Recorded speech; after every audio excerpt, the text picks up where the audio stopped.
السلام عليكم ورحمة الله.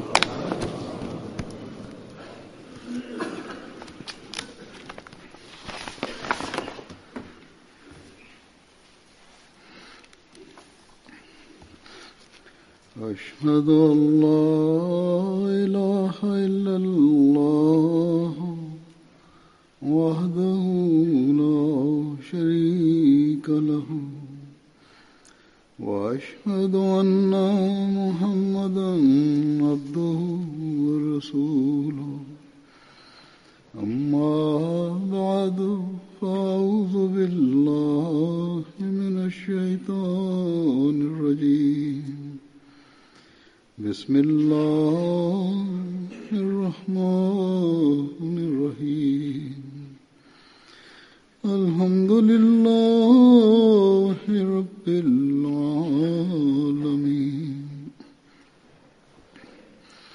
الرحمن الرحيم مالك يوم الدين إياك نعبد وإياك نستعين اهدنا الصراط المستقيم صراط الذين أنعمت عليهم غير المغضوب عليهم ولا الضالين. وعد الله الذين آمنوا منكم وعملوا الصالحات ليستخلفنهم في الأرض كما استخلف الذين من قبلهم ولا يمكنن لهم دينهم الذي ارتضى لهم ولا يبدلنهم من بعد خوفهم أمنا يعبدونني لا يشركون بي شيئا ومن كفر بعد ذلك فأولئك هم الفاسقون. وأقيموا الصلاة وآتوا الزكاة وأطيعوا الرسول لعلكم ترحمون.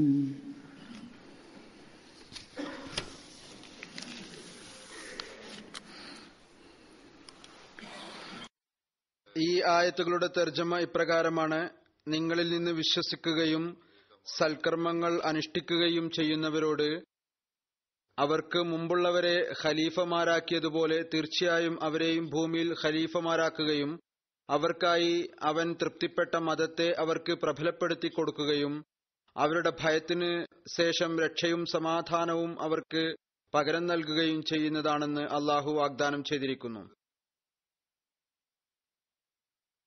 അവർ എന്നെ മാത്രം ആരാധിക്കുന്നതാണ്, എന്നോട് മറ്റൊന്നിനെയും അവർ പങ്കുചേർക്കുകയില്ല. അതിനുശേഷം ആരെങ്കിലും നിഷേധിക്കുകയാണ് എങ്കിൽ അവർ തന്നെയാണ് ധിക്കാരികൾ. നിങ്ങൾ നമസ്കാരം നിലനിർത്തുകയും സകാത്ത് കൊടുക്കുകയും ദൈവദൂതനെ അനുസരിക്കുകയും ചെയ്യുക, നിങ്ങൾക്ക് കരുണ ചെയ്യപ്പെടുന്നതിനു വേണ്ടി.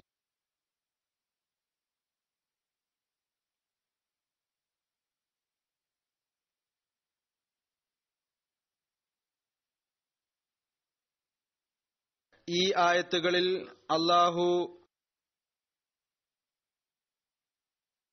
അള്ളാഹുവിന്റെ ഒരു വാഗ്ദാനത്തെക്കുറിച്ചാണ് വിവരിച്ചിരിക്കുന്നത്. വ്യക്തമായിരിക്കട്ടെ, അള്ളാഹു ഒരു വാഗ്ദാനമാണ് നടത്തിയിരിക്കുന്നത്. അഥവാ ഇപ്രകാരം ആണ് എങ്കിൽ അള്ളാഹു നിങ്ങൾക്ക് ഒരു പാരിതോഷികം നൽകുന്നതായിരിക്കും. ആ പാരിതോഷികം ഖിലാഫത്താകുന്ന പാരിതോഷികമാണ്. അതിന്റെ ഫലമായി നിങ്ങൾക്ക് സമാധാനവും ലഭിക്കും, ഭയത്തിനു ശേഷം ശാന്തിയുടെ അവസ്ഥയും ലഭിക്കും.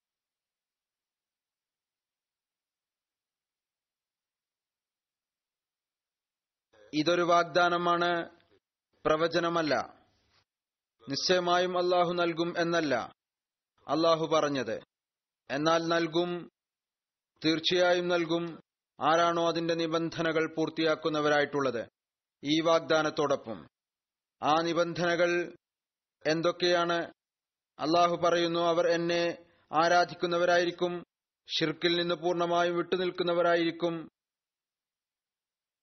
അഥവാ ഇബാദത്ത് ചെയ്യുന്നവരല്ല എങ്കിൽ, ഇബാദത്തിന്റെ കടമകൾ അനുസരിച്ച് ഇബാദത്ത് ചെയ്യുന്നവരല്ല എങ്കിൽ, ഷിർക്കിൽ നിന്ന് പൂർണ്ണമായും വിട്ടുനിൽക്കുന്നവരല്ല എങ്കിൽ, അതിൽ നിന്ന് രക്ഷപ്പെടുന്നവരല്ല എങ്കിൽ, ഏതുപോലെയാണോ അള്ളാഹു ആഗ്രഹിക്കുന്നത് അവർ പിന്നെ ഈ വാഗ്ദാനത്തിൽ നിന്ന് പൂർണ്ണമായും പ്രയോജനം എടുക്കുന്നവരായിരിക്കുകയില്ല. ഖിലാഫത്ത് സ്ഥാപിതമായാലും ഖിലാഫത്തിൽ നിന്ന് അത്തരം ആളുകൾക്ക് പ്രയോജനമെടുക്കാൻ സാധിക്കുകയില്ല. അഥവാ ഈ നിബന്ധനകൾ പൂർത്തിയാക്കുന്നില്ല എങ്കിൽ. ശുദ്ധ ഖുർആനിൽ നിന്നും നമുക്ക് വ്യക്തമാകുന്നു, അവസാന കാലഘട്ടത്തിൽ ഖിലാഫത്ത് അല മിൻഹാജുൻ നുബുവ സ്ഥാപിതമാകും. ഹദീസിൽ നിന്നും നമുക്കറിയാൻ സാധിക്കുന്നു, ഖിലാഫത്ത് അല മിൻഹാജുൻ നുബുവ സ്ഥാപിതമാകും. അത് എന്നെന്നും നിലനിൽക്കുന്ന ഖിലാഫത്താണ്. നമുക്ക് ഹസ്രത്ത് മസീഹെ മൗദ് അലൈഹി സ്വലാത്തു വസ്സലാമും വളരെ തുറന്ന നിലയിൽ പറഞ്ഞു തരികയുണ്ടായി, എനിക്ക് ശേഷം ഖിലാഫത്ത് സ്ഥാപിതമാകും, അതെന്നും നിലനിൽക്കുന്നതായിരിക്കും. എന്നാൽ അതോടൊപ്പം തന്നെ അള്ളാഹു ഈ ആയത്തുകളിൽ മുസ്ലിങ്ങളോട് ഈ കാര്യം വ്യക്തമായി പറയുകയുണ്ടായി. ഖിലാഫത്തിന്റെ വാഗ്ദാനത്തിൽ നിന്ന് അനുഗ്രഹം എടുക്കുന്നതിനു വേണ്ടി അതിന്റെ പാരിതോഷികത്തിൽ ഭാഗവാക്കാകുന്നതിനായി തങ്ങളുടെ അവസ്ഥകളെ മാറ്റേണ്ടതായി വരും. കേവലം പ്രത്യക്ഷമായ ഈമാനെ പ്രകടിപ്പിക്കുന്നത് ഖിലാഫത്തിന്റെ അനുഗ്രഹത്തിന് അവകാശികളാക്കി തീർക്കുകയില്ല.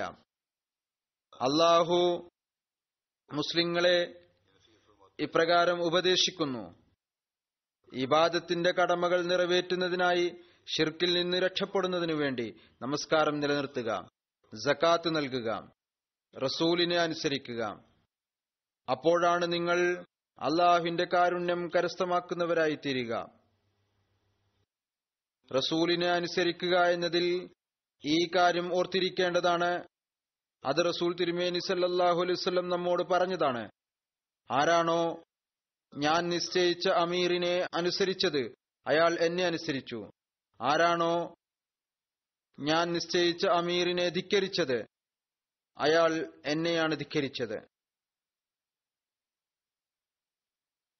ഖിലാഫത്ത് വ്യവസ്ഥിതി, അതിൽ ഏറ്റവും മുകളിൽ റസൂൽ തിരുമേനി സല്ലല്ലാഹു അലൈഹി വസല്ലം നിശ്ചയിച്ച അമീർ,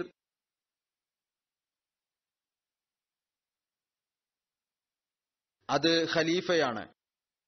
അതിൽ നിന്ന് ഈ കാര്യം വ്യക്തമാകുന്നു, ഖിലാഫത്തിനെ അനുസരിക്കുക എന്നതും അതുപോലെ തന്നെ നിർബന്ധമാണ്. ഏതുപോലെ റസൂൽ തിരുമേനി സല്ലല്ലാഹു അലൈഹി വസല്ലമയെ അനുസരിക്കുന്നുവോ. എന്നാൽ ഇവിടെ നിർബന്ധപൂർവം പിടിച്ചുവാങ്ങി ഭൗതിക യജമാനന്മാരുടെ സഹായം കൊണ്ട് കരസ്ഥമാക്കാൻ പറ്റുന്ന ഖിലാഫത്തിനെ കുറിച്ചല്ല പറഞ്ഞിരിക്കുന്നത്. ഇവിടെ ആ ഖിലാഫത്താണ് ഉദ്ദേശിക്കുന്നത്, ഏതൊന്നാണോ നുബുവത്തിന്റെ മാർഗത്തിൽ സ്ഥാപിതമായിരിക്കുന്നത്. അതിനെക്കുറിച്ച് നബി കരീം സല്ലല്ലാഹു അലൈഹി വസല്ലം വളരെ വ്യക്തമായ നിലയിൽ പറഞ്ഞിട്ടുണ്ട്. അത് മസീഹെ മഊദിന്റെ വരവിനോടൊപ്പമാണ് സ്ഥാപിതമാവുക. അദ്ദേഹത്തിലൂടെയാണ് ഖിലാഫത്തിന്റെ ഈ പരമ്പര സ്ഥാപിതമാകേണ്ടത്. കാരണം മസീഹെ മഊദ് ഖാത്തമുൽ ഖുലഫ ആയിരിക്കും. ഈ ഖിലാഫത്ത് പിന്നീട് യുദ്ധം ചെയ്യുക, അക്രമമല്ല ചെയ്യുക, മറിച്ച് ഈ കാര്യത്തിലേക്ക് ശ്രദ്ധ ക്ഷണിക്കും. നമസ്കാരം നിലനിർത്തുക, ഈ കാര്യത്തിലേക്ക് ശ്രദ്ധ ക്ഷണിക്കും. ദീനിന്റെ പ്രചാരണത്തിനായി സൃഷ്ടികളോടുള്ള കടമകൾ നിറവേറ്റുന്നതിനു വേണ്ടി സകാത്ത് നൽകുക, ധനത്യാഗത്തിലേക്ക് ശ്രദ്ധിക്കുക. ഈ വ്യവസ്ഥിതിയും ഇപ്പോൾ കേവലം അഹ്മദിയ ജമാഅത്തിൽ മാത്രമാണ് നിലനിൽക്കുന്നത്. അതുപോലെ തന്നെ റസൂലിനെ അനുസരിക്കുന്നതിന്റെ ഒരു ലക്ഷ്യം ഐക്യത്തിന്റെ ചരടിൽ കോർത്തെടുക്കുക എന്നതാണ്. അതും ഖിലാഫത്തില്ലാതെ സാധിക്കുകയില്ല. മറ്റു മുസ്ലിങ്ങൾ തീർച്ചയായും നമസ്കരിക്കുന്നുണ്ട്, എന്നാൽ ഒരു ഐക്യം ഇല്ലാത്തത് കാരണം അവരുടെ ഹൃദയങ്ങൾ ഭിന്നിച്ചിരിക്കുകയാണ്. ഒരേ ആദർശം ആയിരുന്നിട്ടും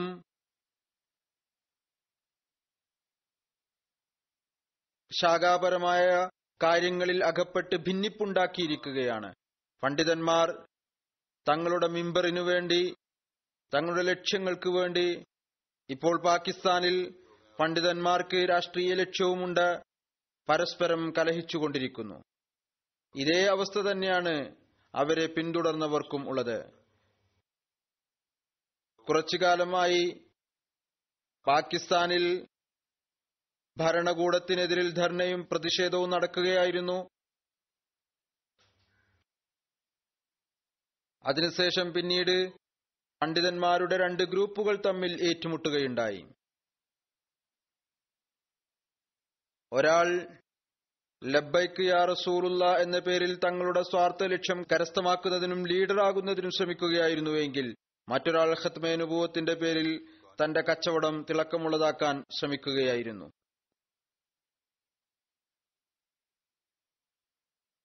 ടിവിയിൽ ഈ തമാശ ലോകം കണ്ടുകൊണ്ടിരിക്കുകയായിരുന്നു. പാകിസ്ഥാനിലെ ടിവി ഇത് കാണിച്ചു. ഇതെല്ലാം ആയിരുന്നിട്ടും അവർ ആരാണോ ഇവരുടെ പിന്നാലെ ചരിക്കുന്നത് അവർക്ക് മനസ്സിലാക്കാൻ സാധിക്കുന്നില്ല. ആരുടെ പിന്നാലെയാണ് അവർ പോകുന്നത്? ഇവരാണോ ദീനിന്റെ പ്രബലതയ്ക്ക് മാർഗമായി മാറുക പൊതുജനങ്ങൾക്കും പൊതുമുസ്ലിങ്ങൾക്കും? ഇവരാണോ നേരായ മാർഗനിർദ്ദേശം നൽകുക? ഇതൊരിക്കലും സാധ്യമല്ല. കാരണം ഇവർ സ്വയം വഴിതെറ്റിയവരാണ്. റസൂൽ തിരുമേനി സല്ലല്ലാഹു അലൈഹി വസല്ലമയുടെ ഹദീസ് അനുസരിച്ചുകൊണ്ട് വഴിതെറ്റിയവരാണ്. ഈ കാലഘട്ടത്തിലെ പണ്ഡിതന്മാർ ഏറ്റവും നികൃഷ്ട ജീവികളായിരിക്കും.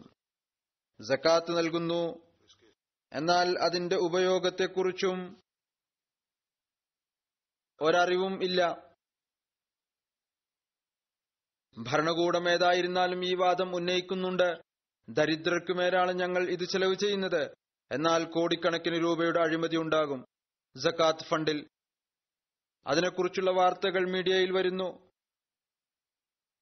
ഇസ്ലാമിന്റെ പ്രചാരണത്തെക്കുറിച്ച് ഒരു ചോദ്യം തന്നെ ഉയരുന്നില്ല. ഇസ്ലാമിന്റെ പേരിൽ സ്ഥാപിതമായ ഭരണകൂടങ്ങൾ, എണ്ണപ്പണം കൊണ്ട് സമ്പന്നമായ ഭരണകൂടങ്ങൾ എന്താണ് ചെയ്യുന്നത്? ഇസ്ലാമിക പ്രചാരണത്തിന് ഒന്നും തന്നെ ചെയ്യുന്നില്ല. ഈ പ്രവർത്തനവും അഥവാ ആരെങ്കിലും ചെയ്യുന്നുണ്ട് എങ്കിൽ, ത്യാഗം ചെയ്തുകൊണ്ട് ആരെങ്കിലും ചെയ്യുന്നുണ്ട് എങ്കിൽ അത് അഹ്മദിയ ജമാഅത്താണ് ചെയ്യുന്നത്. ഈ വ്യവസ്ഥിതിയും അപ്പോഴാണ് നടക്കുക എപ്പോഴാണോ ഖിലാഫത്ത് വ്യവസ്ഥിതി ഉണ്ടാകുന്നത്.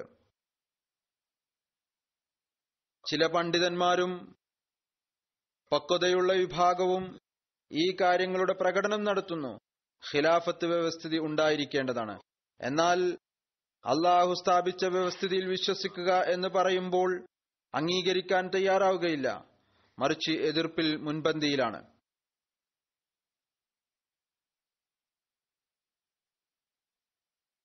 ഈ എതിർപ്പിന്റെ പുതിയ സംഭവം 2 ദിവസമായി സിയാൽകോട്ടിൽ നമ്മുടെ പള്ളിയിൽ ഉണ്ടായി. പള്ളിയും അതിനോട് ചേർന്നുള്ള വീടും പോലീസും സംവിധാനവും രണ്ടും കൂടിച്ചേർന്ന്, എന്നല്ല ഇവരുടെ നേതൃത്വത്തിൽ മൗലവിമാരും അവരുടെ ഏതാനും കൂട്ടാളികളും ആക്രമിക്കുകയും ആക്രോശിക്കുകയും ആക്രമണം നടത്തുകയും ചെയ്തു എന്നാണ് പറയേണ്ടത്. അവർ വലിയൊരു കാര്യമാണ് ചെയ്തത്. ഇസ്ലാമിനെ രക്ഷപ്പെടുത്തുന്നതിന് വേണ്ടി വലിയ ആക്രമണമാണ് അവർ നടത്തിയിരിക്കുന്നത്. ഏതൊരു വീടാണോ ഏതാനും ദിവസം മുമ്പ് പോലീസ് സ്വയം സീൽ ചെയ്തത്, അതിന് ഒരു കാരണവും ഉണ്ടായിരുന്നില്ല. അവിടെ ആരും തന്നെ ഉണ്ടായിരുന്നില്ല. എന്നിട്ടും ഇവർ അപ്പോൾ പോലീസ് സീൽ ചെയ്ത വീട് പോലീസിന്റെ സംവിധാനത്തോടുകൂടി ആക്രമിച്ച് അതിന് കേടുപാടുണ്ടാക്കി. അതകത്തു നിന്ന് ഇടിച്ചു പൊളിച്ചു. ഇത് പാകിസ്ഥാൻ ഉണ്ടാകുന്നതിന് വളരെ ദീർഘകാലം മുമ്പ് എന്നല്ല 100 വർഷങ്ങൾക്ക് മുമ്പ് നിർമ്മിച്ച വീടും പള്ളിയും ആയിരുന്നു.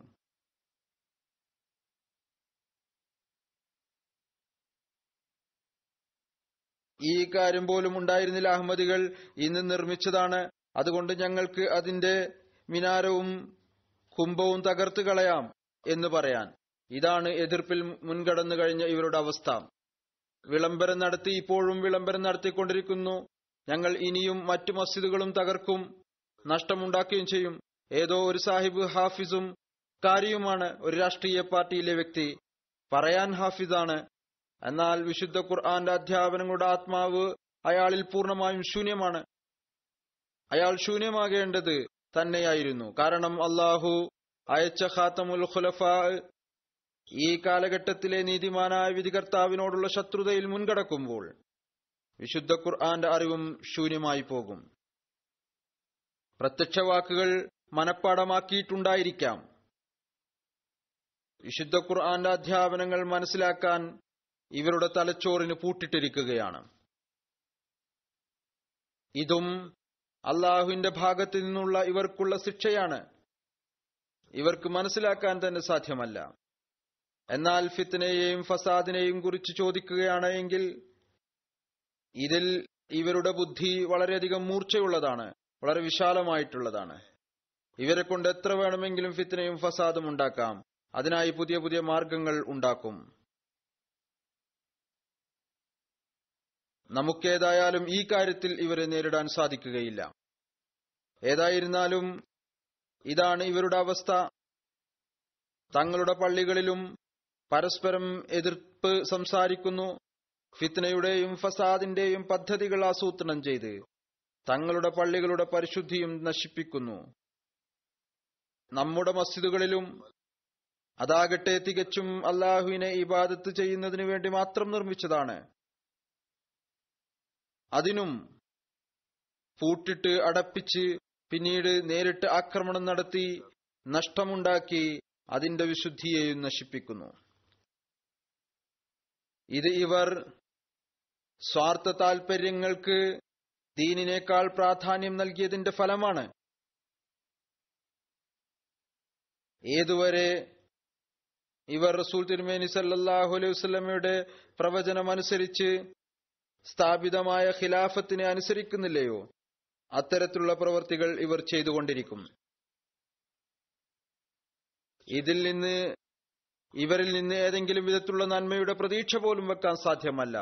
എന്നാൽ ഏതാനും ചില നല്ല ആളുകളും ഉണ്ടായിരിക്കും. സെനറ്റിൽ ഒരു വനിത വളരെ ധൈര്യപൂർവ്വം ഇതിനെക്കുറിച്ച് ആശങ്കയും രേഖപ്പെടുത്തി അതിനെ വിരോധിക്കുകയും ചെയ്തു. ഇനി നോക്കുക, ആ പാവത്തെ മൗലവി പ്രകൃതക്കാരായ ആളുകൾ, സ്വാർത്ഥ താൽപര്യക്കാരായ രാഷ്ട്രീയക്കാർ എന്താണ് ചെയ്യാൻ പോകുന്നത് എന്ന്. ഇതുവരെയും ഇതാണ് കാണാൻ സാധിച്ചിട്ടുള്ളത്. പിന്നീട് അവർ ഇത്തരം നല്ല ആളുകളുടെ പിന്നാലെ ഈ വിധത്തിൽ കൂടുന്നു. ഒന്നുകിൽ അവർക്ക് രാഷ്ട്രീയത്തിൽ നിന്ന് മാറി നിൽക്കേണ്ടതായി വരുന്നു, അല്ലെങ്കിൽ മാപ്പ് ചോദിക്കേണ്ടതായി വരുന്നു. നമ്മുടെ വികാരാവേശത്തെക്കുറിച്ച് ചോദിക്കുകയാണെങ്കിൽ അവർ ഹദ്റത്ത് മസീഹ് മൗഊദ് അലൈഹി സ്വലാത്തു വസ്സലാമിന്റെ കാലഘട്ടത്തിലെ ഒരു സ്മാരകത്തിന് നഷ്ടമുണ്ടാക്കിയിരിക്കുന്നു. ഭരണകൂടം അതിനെ തങ്ങളുടെ അധീനതയിൽ വെച്ചിരിക്കുകയാണ്. നമ്മുടെ മറുപടി എല്ലായ്പ്പോഴും പോലെ ഇത് തന്നെയാണ് ആയിരിക്കേണ്ടതും. ഇന്നമാ അഷ്കു ബസ്സി വ ഹുസ്നി ഇലല്ലാ. ഞാൻ എന്റെ ദുഃഖത്തിന്റെയും വേദനയുടെയും അപേക്ഷ അള്ളാഹുവിന്റെ മുമ്പിൽ സമർപ്പിക്കുന്നു. നിശ്ചയമായും അതോടൊപ്പം നമ്മുടെ വൈകാരികമായ ബന്ധമുണ്ടെങ്കിലും ഹദ്റത്ത് മസീഹ് മൗഊദ് അലൈഹി സ്വലാത്തു വസ്സലാമിൽ നിന്ന് ഉന്നതമായ ബന്ധത്തിന്റെ പ്രകടനം കേവലം കെട്ടിടങ്ങളുടെ സംരക്ഷണം കൊണ്ട് മാത്രമല്ല, മറിച്ച് അങ്ങയുടെ അധ്യാപനങ്ങൾ അനുസരിച്ച് പ്രവർത്തിക്കുന്നതിലൂടെയാണ്. അങ്ങേക്ക് ശേഷം ഖിലാഫത്ത് വ്യവസ്ഥതയുമായി ബന്ധപ്പെട്ടു നിൽക്കുന്നതിലൂടെയാണ്. ആ കാര്യങ്ങൾ കരസ്ഥമാക്കുന്നതിലൂടെയാണ് ഏതൊന്നാണോ അള്ളാഹു ഖിലാഫത്താകുന്ന അനുഗ്രഹത്തിൽ നിന്ന് പ്രയോജനമെടുക്കുന്നതിനു വേണ്ടി പറഞ്ഞു തന്നിട്ടുള്ളത്. തങ്ങളുടെ ഇബാദത്തിന്റെ നിലവാരം മെച്ചപ്പെടുത്തുന്നതിൽ, അള്ളാഹുവിന്റെ കൽപ്പനകൾ അനുസരിച്ച് പ്രവർത്തിക്കുന്നതിൽ, തങ്ങളുടെ അനുസരണത്തിന്റെ നിലവാരം വർദ്ധിപ്പിക്കുന്നതിൽ, ഇതിനായി നാം പരിശ്രമിക്കേണ്ടതാണ്. ഹദ്റത്ത് മസീഹ് മൗഊദ് അലൈഹി സ്വലാത്തു വസ്സലാമിനോട് ആരോ ചോദിച്ചു,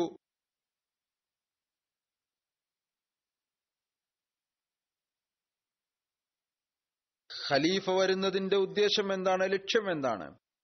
ഹദ്റത്ത് മസീഹ് മൗഊദ് അലൈഹി സ്വലാത്തു വസ്സലാം നൽകിയ മറുപടി, അത് നമ്മുടെ മുമ്പിൽ എപ്പോഴും ഉണ്ടായിരിക്കേണ്ടതാണ്.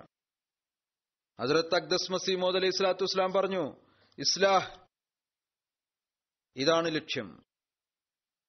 പിന്നീട് അവിടുന്ന് അതിനെ വിശദീകരിക്കുകയുണ്ടായി. നോക്കുക, ഹദ്റത്ത് ആദം മുതലാണ് ഈ മനുഷ്യവംശത്തിന്റെ പരമ്പര ആരംഭിച്ചത്. ഒരു ദീർഘകാലത്തിനു ശേഷം മനുഷ്യന്റെ കർമ്മപരമായ അവസ്ഥ ബലഹീനമായപ്പോൾ, മനുഷ്യൻ ജീവിതത്തിന്റെ യഥാർത്ഥ ലക്ഷ്യവും അള്ളാഹുവിന്റെ ഗ്രന്ഥത്തിന്റെ യഥാർത്ഥ ഉദ്ദേശവും മറന്നുകൊണ്ട് ഹിദായത്തിന്റെ മാർഗത്തിൽ നിന്ന് ദൂരപ്പെട്ടു പോയപ്പോൾ, അള്ളാഹു കേവലം തന്റെ അനുഗ്രഹം കൊണ്ട് മാത്രം ഒരു നിയോഗിതനെയും ദൂതനെയും ലോകത്ത് ഹിദായത്തിനു വേണ്ടി അയക്കുകയുണ്ടായി. വഴികേടിന്റെ ഗർത്തത്തിൽ നിന്ന് പുറത്തു കൊണ്ടുവന്നു. അവിടുന്ന് പറഞ്ഞു, അവന്റെ മഹത്വത്തിന്റെ പ്രൗഢിയുടെ തിളക്കമുണ്ടായി. ഒരു ദീപം പോലെ ദിവ്യജ്ഞാനത്തിന്റെ പ്രകാശം ലോകത്ത് വീണ്ടും സ്ഥാപിക്കപ്പെട്ടു. ഈമാനെ പ്രകാശിതമായ തിളക്കമുള്ള ഈമാനാക്കി.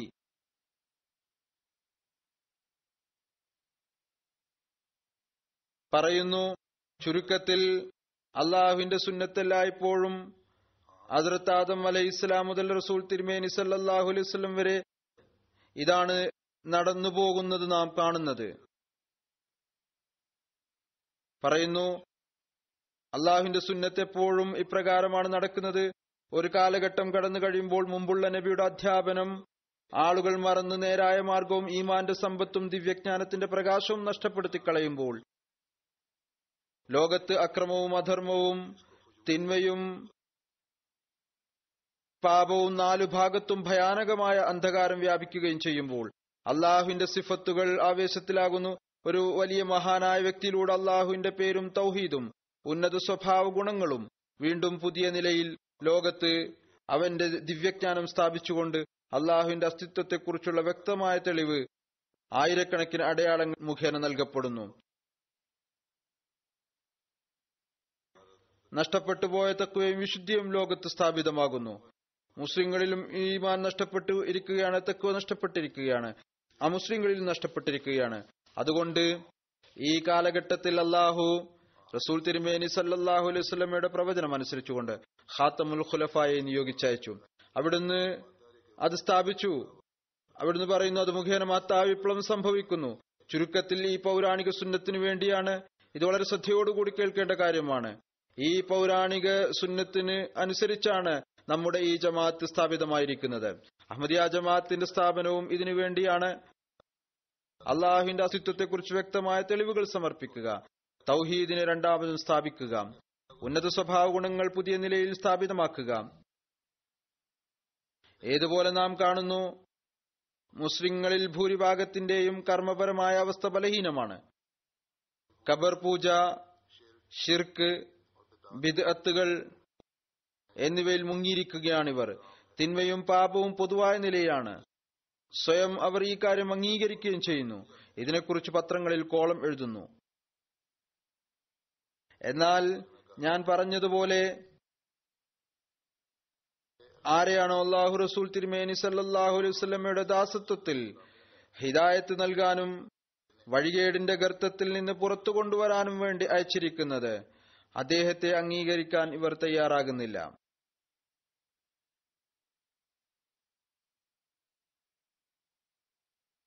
പരോക്ഷ ശിർക്കിൽ ഇവർ അകപ്പെട്ടിരിക്കുകയാണ്. ഉന്നത സ്വഭാവ ഗുണങ്ങളുടെ അടയാളങ്ങൾ പോലും ഇല്ല.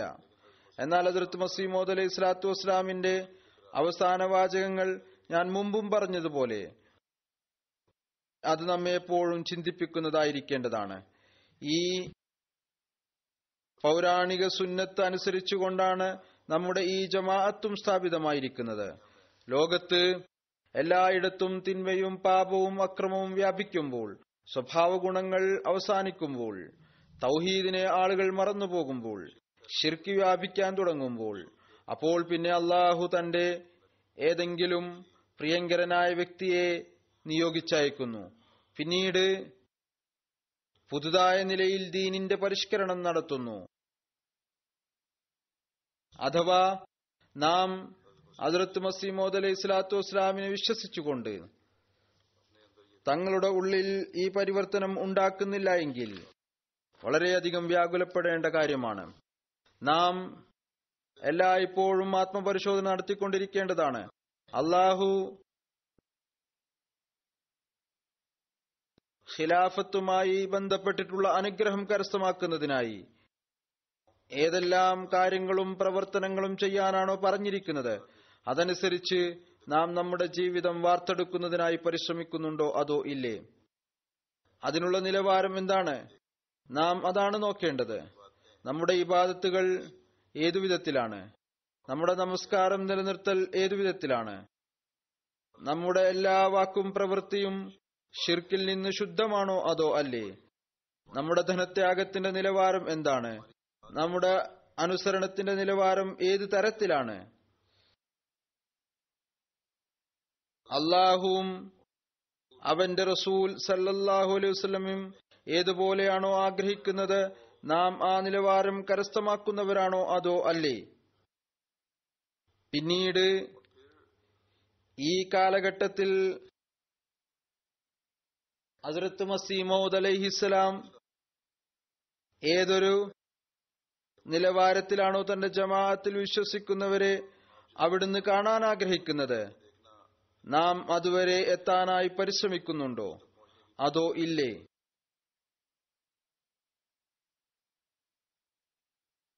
ഇബാദത്തുകളും നമസ്കാരത്തിന്റെ പ്രാധാന്യത്തെയും കുറിച്ച് റസൂൽ തിരുമേനി സല്ലല്ലാഹു അലൈഹി വസല്ലമയുടെ ഒരു നിർദ്ദേശമുണ്ട്.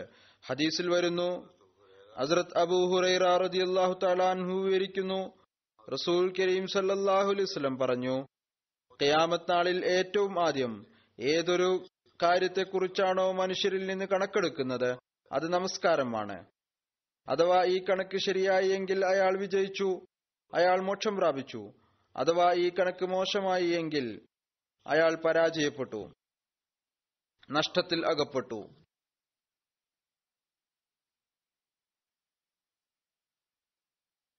അഥവാ അയാളുടെ ഫർളുകളിൽ എന്തെങ്കിലും കുറവുണ്ടായി എങ്കിൽ അള്ളാഹു പറയും, നോക്കൂ, എന്റെ ദാസന്റെ ചില നഫലുകളുണ്ട് എങ്കിൽ ഫർളുകളിൽ ഉള്ള കുറവ് നഫലുകളിലൂടെ പൂർത്തിയാക്കുന്നതാണ്. അതുപോലെ അയാളുടെ മറ്റു കർമ്മങ്ങളും പരിശോധിക്കുകയും കണക്കെടുക്കുകയും ചെയ്യും. ഈ പ്രാധാന്യമാണ് നമസ്കാരത്തിനുള്ളത്. ഇപ്പോൾ റംസാൻ ആയതുകൊണ്ട് എല്ലാവർക്കും വളരെയധികം ശ്രദ്ധയുണ്ട് നമസ്കാരത്തിലേക്ക്, പള്ളിയിലേക്ക്. എന്നാൽ ഇത് കേവലം റമദാൻ മാസത്തിലെ മാത്രം കാര്യമല്ല. അള്ളാഹു കേവലം റമദാൻ മാസത്തിലെ നമസ്കാരത്തെക്കുറിച്ച് മാത്രമല്ല ചോദിക്കുക, മറിച്ച് മുഴുവൻ ജീവിതത്തിലെയും നമസ്കാരത്തെക്കുറിച്ചുള്ള കണക്കെടുപ്പുണ്ടാകും. വളരെയധികം ഭയപ്പെടേണ്ട സ്ഥാനമാണിത്. അള്ളാഹുവിന് തന്റെ ദാസരുടെ മേൽ അളവറ്റ കാരുണ്യമുണ്ട്. പറയുന്നു, ഫർളുകളിൽ എന്തെങ്കിലും കുറവുകൾ ഉണ്ടായെങ്കിൽ മാനുഷികമായ ബലഹീനതകൾ നിമിത്തം മനുഷ്യന്റെ പ്രകൃതത്തിലും ഉയർച്ചയും താഴ്ചയും ഉണ്ടായിക്കൊണ്ടിരിക്കും. ചില സമയത്ത് കടമകൾ നിർവഹിക്കാൻ സാധിക്കുകയില്ല. അള്ളാഹു പറയുന്നു, അപ്പോൾ നഫലുകൾ മുഖേന, ജീവിതത്തിൽ അനുഷ്ഠിച്ചിട്ടുള്ള നഫലുകൾ മുഖേന ഈ ഫർളുകളുടെ കുറവുകൾ പൂർത്തിയാക്കുക. മറ്റൊരു റിവായത്തിലുണ്ട്, ഹസ്രത്ത് ജാബിർ റളിയല്ലാഹു തആല അൻഹു വിവരിക്കുന്നു, ഞാൻ റസൂൽ തിരുമേനി സല്ലല്ലാഹു അലൈഹി വസല്ലം ഇപ്രകാരം പറയുന്നതായി കേട്ടു, നമസ്കാരം ഉപേക്ഷിക്കുന്നത് മനുഷ്യനെ ഷിർക്കിന്റെയും കുഫ്രിന്റെയും സമീപത്തെത്തിക്കുന്നു. ഇത് വളരെയധികം ഭയപ്പെടേണ്ട സ്ഥാനമാണ്. ഷിർക്ക് എന്നത് അത്തരത്തിലുള്ള കുറ്റമാണ്. അത് അള്ളാഹുവിന് അങ്ങേയറ്റം അനിഷ്ടികരമാണ്. ഷിർക്ക് അള്ളാഹു മാപ്പാക്കുകയില്ല. നാം അത്തരം കുറ്റം ചെയ്തുകൊണ്ട് അള്ളാഹുവിന്റെ ഖിലാഫത്താകുന്ന അനുഗ്രഹം കരസ്ഥമാക്കുന്നവരായി തീരുമോ? ഒരിക്കലുമില്ല. നമസ്കാരം എപ്രകാരമായിരിക്കണം, അതിന്റെ യാഥാർത്ഥ്യത്തിന്റെയും ആത്മാവിന്റെയും നിലവാരം എന്താണ്? ഈ കാര്യം വിവരിച്ചുകൊണ്ട് ഹസ്രത്ത് അഖ്ദസ് മസീഹ് മൗഊദ് അലൈഹി സ്വലാത്തു വസ്സലാം പറയുന്നു, ചില ആളുകൾ പള്ളിയിൽ പോകുന്നു, നമസ്കരിക്കുകയും ചെയ്യുന്നു, മറ്റ് ഇസ്ലാമിക കാര്യങ്ങളും അനുഷ്ഠിക്കുന്നു. എന്നാൽ അള്ളാഹുവിന്റെ സഹായവും പിന്തുണയും അവരോടൊപ്പം ഉണ്ടാകാറില്ല.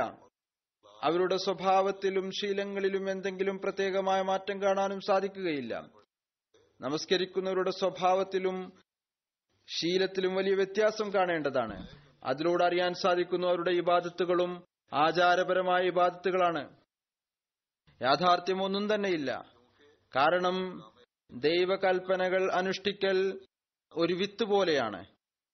അതിന്റെ സ്വാധീനം ആത്മാവിലും ശരീരത്തിലും രണ്ടിലും ഉണ്ടാകും. വിത്തിന്റെ സ്വാധീനം അത് ആത്മാവിലും ഉണ്ടാകണം. ഏതുപോലെ ചെടി നട്ടാൽ ചെടി മുളക്കുന്നു, വളരുന്നു, കാണാൻ സാധിക്കുന്നു. അതുപോലെ തന്നെ നമ്മുടെ ആത്മാവിലും നമ്മുടെ ശരീരത്തിലും പ്രത്യക്ഷ സ്വഭാവത്തിലും അതിന്റെ നമസ്കാരത്തിന്റെ സ്വാധീനം കാണേണ്ടതാണ്. പറയുന്നു, ഒരു വ്യക്തി വയലിന് ജലസേചനം നടത്തുന്നു, എന്നിട്ട് വളരെ അധ്വാനത്തോടുകൂടി അതിൽ വിത്ത് വിതക്കുന്നു. അഥവാ 1-2 മാസം വരെ അതിൽ നിന്ന് മുള പൊട്ടുന്നില്ല എങ്കിൽ വിത്ത് മോശമാണ് എന്ന് വിശ്വസിക്കേണ്ടതായി വരും. മുള പൊട്ടുക എന്ന് പറഞ്ഞാൽ വിത്ത് മുളച്ച് പൊന്തുക എന്നുള്ളതാണ്. അത് പുറത്തു വരിക. പുറത്തു വരുന്നില്ല എങ്കിൽ, വിത്തിൽ നിന്ന് മുള പൊട്ടി പുറത്തു വരുന്നില്ല എങ്കിൽ, ഇതേ അവസ്ഥയാണ് ഇബാദത്തുകൾക്കുമുള്ളത്. അഥവാ ഒരാൾ അല്ലാഹുവിന് വഹ്ദഹു ലാ ശരീക് എന്ന് വിശ്വസിക്കുന്നുവെങ്കിൽ, ഞാൻ ഈ വിത്ത് മുളക്കുക എന്നതിന് വിശദീകരണം നൽകാനുള്ള കാരണം, ചില തർജ്ജമ ചെയ്യുന്ന ആളുകൾ പിന്നീട് വന്ന് ചോദിക്കുന്നു, താങ്കൾ ചില വാക്കുകൾ ഉപയോഗിച്ചിട്ടുണ്ട്, അതിന്റെ അർത്ഥം ഞങ്ങൾക്ക് അറിയില്ലായിരുന്നു. അഥവാ ഒരാൾ അല്ലാഹുവിന് വഹ്ദഹു ലാ ശരീക് എന്ന് പറയുന്നുണ്ടെങ്കിൽ, നമസ്കരിക്കുന്നുവെങ്കിൽ, നോമ്പെടുക്കുന്നുവെങ്കിൽ, പ്രത്യക്ഷത്തിൽ ദൈവിക കൽപ്പനകളെ കഴിവിന്റെ പരമാവധി പാലിക്കുന്നുണ്ടെങ്കിൽ, എന്നാൽ അള്ളാഹുവിന്റെ ഭാഗത്ത് നിന്ന് എന്തെങ്കിലും പ്രത്യേകമായ സഹായം അയാളുടെ കൂടെ ഇല്ല എങ്കിൽ വിശ്വസിക്കേണ്ടതായി വരുന്നു, അദ്ദേഹം വിയക്കുന്ന വിത്ത് അത് തന്നെ മോശമാണ്. ഈ ഒരു പോയിന്റ് ഇത് നാം എപ്പോഴും നമ്മുടെ മുമ്പിൽ വെക്കേണ്ടതാണ്. തങ്ങളുടെ ഇബാദത്തുകൾ തങ്ങളുടെ സ്വഭാവത്തിന്റെയും ശീലത്തിന്റെയും മെച്ചപ്പെടലിന്റെ നിലവാരം കൊണ്ട് അള്ളാഹുവിന്റെ സാമീപ്യം മനസ്സിലാക്കുക. അഥവാ നമ്മുടേത് മെച്ചപ്പെട്ടിട്ടുണ്ടെങ്കിൽ നമസ്കാരം നമുക്ക് പ്രയോജനം നൽകുന്നു, അള്ളാഹുവിന് നാം സമീപസ്ഥരായിക്കൊണ്ടിരിക്കുന്നു. അഥവാ പ്രത്യക്ഷമായി നമ്മുടെ അവസ്ഥ മാറുന്നില്ല എങ്കിൽ അള്ളാഹുവിന്റെ സാമീപ്യവും കരസ്ഥമാകുന്നില്ല, നമസ്കാരത്തിനും ഒരു പ്രയോജനവും ഇല്ല. ഹദ്റത്ത് മസീഹ് സ്വല്ലല്ലാഹു അലൈഹി വസല്ലം വീണ്ടും ഇതിനെക്കുറിച്ച് പറയുന്നു, നമസ്കാരം എന്താണ്? അത് ദുആയാണ്. അതിൽ തസ്ബീഹും തഹ്മീദും തഖ്ദീസും ഇസ്തിഗ്ഫാറും സലാത്തും കൊണ്ട് വിനയത്തോടുകൂടി ചോദിക്കുന്നതാണ്. അതുകൊണ്ട് നിങ്ങൾ നമസ്കരിക്കുമ്പോൾ അശ്രദ്ധരായ ആളുകളെ പോലെ തങ്ങളുടെ ദുആകളിൽ കേവലം അറബി വാക്കുകളിൽ മാത്രം ഒതുങ്ങി നിൽക്കാതിരിക്കുക. അതായത് നിങ്ങളുടെ ഭാഷ അറബി അല്ല, അറബി അറിയാത്തവർ അവർ കേവലം അറബിയിൽ മാത്രം ഒതുങ്ങരുത്. കാരണം ഇതുകൊണ്ട് ഹൃദയത്തിൽ ആ ഒരവസ്ഥ ഉണ്ടാവുകയില്ല. എന്തെന്നാണോ ദുആ ചെയ്യുന്ന വ്യക്തിയുടെ ഹൃദയത്തിൽ ഉണ്ടായിരിക്കേണ്ടത് പറയുന്നു. കാരണം അത്തരക്കാരുടെ നമസ്കാരവും ഇസ്തിഗ്ഫാറും എല്ലാം തന്നെ ആചാരമാണ്, അതിനോടൊപ്പം യാതൊരു യാഥാർത്ഥ്യവുമില്ല. എന്നാൽ നിങ്ങൾ നമസ്കരിക്കുമ്പോൾ കേവലം അള്ളാഹുവിന്റെ കലാമായ ഖുർആനും അതുപോലെ തന്നെ ഏതാനും സുന്നത്തുപരമായ ദുആകളും അത് റസൂലിന്റെ വചനങ്ങളാണ്. ചില ദുആകളുണ്ട് റസൂൽ തിരുമേനി സല്ലല്ലാഹു അലൈഹി വസല്ലമയുടെ ദുആയാണ്. വിശുദ്ധ ഖുർആനിലെ ദുആയുമുണ്ട്. അത് ചൊല്ലേണ്ടതാണ്, അത് മനസ്സിലാക്കുകയും ചെയ്യേണ്ടതാണ്, അതിന്റെ അർത്ഥവും ഓർത്തിരിക്കേണ്ടതാണ്. കാരണം അതിന്റെ ആത്മാവ് മനസ്സിലാക്കുന്നതിന് വേണ്ടി അതെല്ലാം ചൊല്ലേണ്ടതാണ്. ബാക്കിയുള്ള ദുആകൾ ചിലകൾ തങ്ങളുടെ ദുആകൾ ഉണ്ടാക്കിയിട്ടുണ്ട്, അല്ലെങ്കിൽ മറ്റു ദുആകൾ പഠിച്ചു വെക്കാറുണ്ട്. പറയുന്നു, ബാക്കിയുള്ള മറ്റെല്ലാ സുപ്രധാന ദുആകളിലും